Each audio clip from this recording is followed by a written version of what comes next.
सदा मनोजवं मारुततुल्यवेगं जितेन्द्रियं बुद्धिमतां वरिष्ठं वातात्मजं वानरयूथमुख्यं श्रीरामदूतं शरणं प्रपद्ये। तुलसी बिरवा बाग में सिंचत कय को मिलाय, रहय भरोसे राम के परबस पर हरियाय। एक घड़ी आधी घड़ी आधो में पुनियाद, तुलसी संगत साधु कर हरहि कोटि अपराध। श्री गुरु चरण सरोज रज निज मन मुकुर सुधार, बरनौ रघुवर विमल जस जो दायक पदचार। बुद्धिहीन तन जानिके सुमिरौ पवन कुमार, बल बुद्धि विद्या देव मोहि हरौ कलेश विकार। बोलो सियावर रामचंद्र की जय, पवन सुत हनुमान की जय, चारों भैयन की जय, सीता मैया की जय। हर हर महादेव। कह मुनि सुनु नर नाथ प्रवीणा, रहा विवाह चाकु आधीना। टूटत ही धनु भयउ विबाहु, सुर नर नाग विदित सब काहू। अब जब परशुराम जी लाल पीला हो करके प्रभु के प्रभाव को समझ गए कि यही प्रभु है, राम यही है, तो अपनी धनुष दे दिए और प्रभु से क्षमा याचना किए कि हे प्रभु, जाने अनजाने में हम आपको बहुत ही जो है गाली दिए और आप हमें क्षमा कीजिए। सुनहु क्षमा मंदिर दो भ्राता। आप दोनों भाई जो है अनुचित बहुत कहूँ अज्ञाता, क्षमहु क्षमा मंदिर दो भ्राता। हम अज्ञानता पूर्वक न जानने के कारण आपको नहीं पहचान पाए, बहुत ही अनुचित बात किए, उल्टा पलटा कह गए और आप दोनों भाई क्षमा के घर है, क्षमा के मंदिर है, क्षमा के खजाना है, दोनों भाई हमें क्षमा कर दीजिए। प्रभु क्षमा कर देते हैं और वहीं से प्रभु का गुणगान करते हुए, प्रभु का स्मरण करते हुए फिर परशुराम जी महेंद्रगिरी पर्वत पर चले जाते हैं। जो एकाएक मिथिला में परशुराम जी के क्रोध रूपी तूफान आया था, सुनामी आई थी, वह सुनामी शांत हुई एकाएक और शांत होकर के चली गई। अब विश्वामित्र जी जनक जी से कहते हैं कि हे राजन श्रेष्ठ, यद्यपि विवाह तो चाप धनुष के अधीन था कि धनुष टूटेगा विवाह हो जाएगा, तो वह धनुष टूटते ही विवाह की शर्त पूरी हो गई। यह हम सभी जानते हैं और पूरे ब्रह्मांड में तीनों लोक में 14 भुवन के लोग जानते हैं। फिर भी यह विश्वामित्र जी का बड़प्पन रहा। मैं तो वहीं से कहते जैसे अर्जुन महाराज द्रुपद के यहाँ, पांचाल के यहाँ मछली के आंख में निशाना लगाए और सीधे द्रौपदी को लेकर के हस्तिनापुर आए। तो ठीक ऐसे ही अगर विश्वामित्र का बड़प्पन न होता तो कहते भाई अब धनुष टूट गए, सीता को विदा करो। लेकिन विश्वामित्र जी कहे कि नहीं राजन, जो आपका वंश परंपरा हो, जिस प्रकार से आपके यहाँ विवाह इत्यादि होता हो, आप उस प्रकार से कीजिए और दशरथ जी को निमंत्रण तो आप दिए नहीं थे कि वो आवे। अब दशरथ जी के पास इस आशय का चिट्ठी भेजिए, धनुष तोड़ने के आशय का नहीं, धनुष तो टूट गया, विवाह हो गया।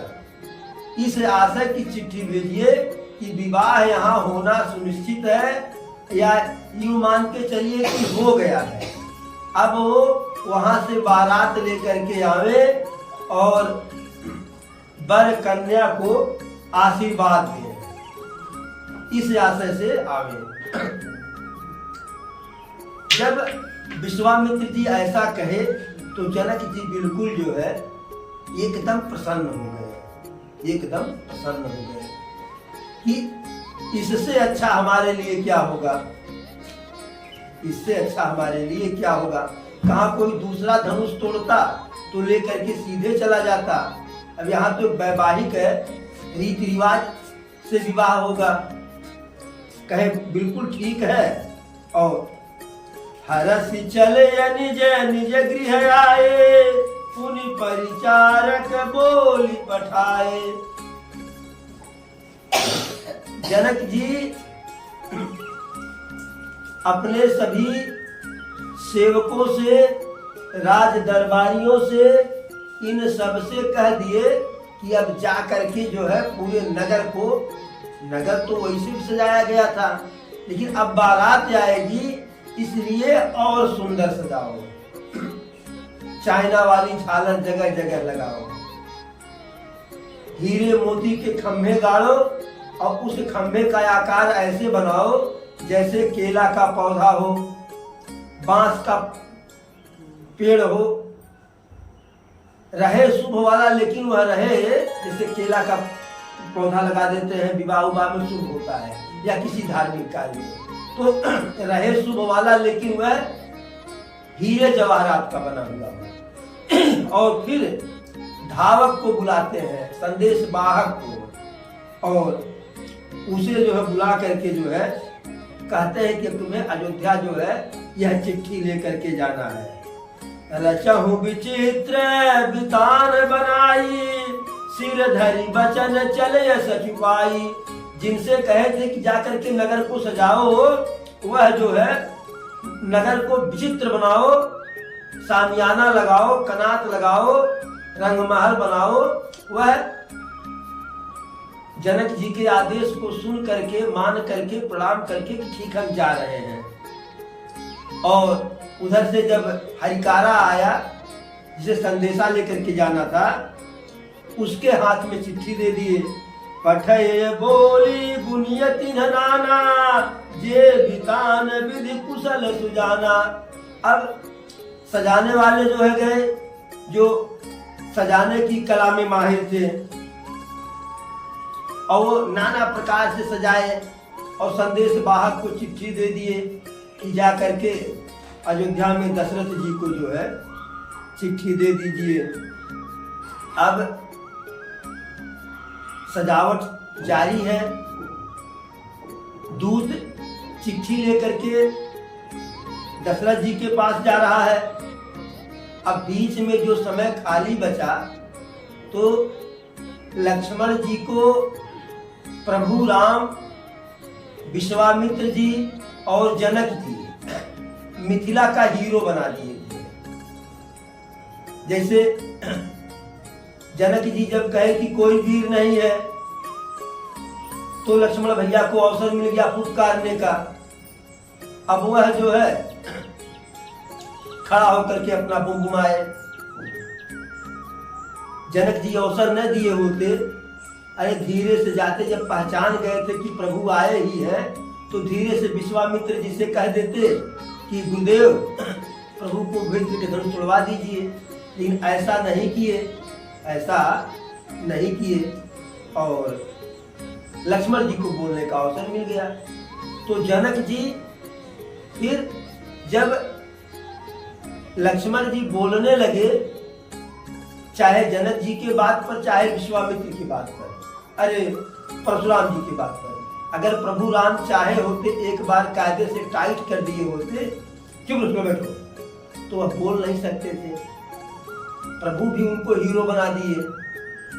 और जब परशुराम जी से भिड़े थे लक्ष्मण जी, तो विश्वामित्र जी मन ही मन प्रसन्न हो रहे थे, क्योंकि परशुराम जी भी क्षत्रिय थे। अरे परशुराम जी ब्राह्मण थे, विश्वामित्र क्षत्रिय थे, और परशुराम जी क्षत्रियों के शत्रु थे, बैरी थे, इसलिए वह भी खूब खुश थे। तो लक्ष्मण भैया जनकपुर के हीरो बन गए थे। और हीरो की बात छोड़िए, विवाह में दूल्हा से ज्यादा भौकाल सहीवाला का होता है, तो लक्ष्मण भैया सहीवाला थे। अच्छा, सीता जी को जयमाल जब पहनाना था प्रभु को, तो पहना नहीं पा रहे थे।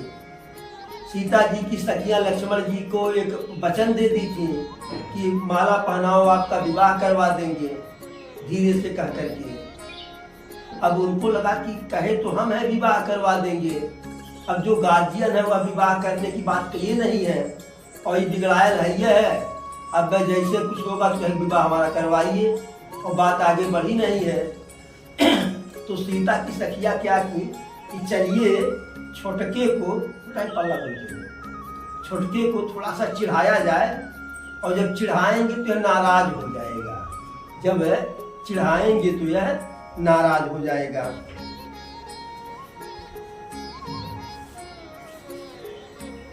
और जब नाराज हो जाएगा तो टिनटिना करके भाग जाएगा, विवाह कराना ही नहीं पड़ेगा।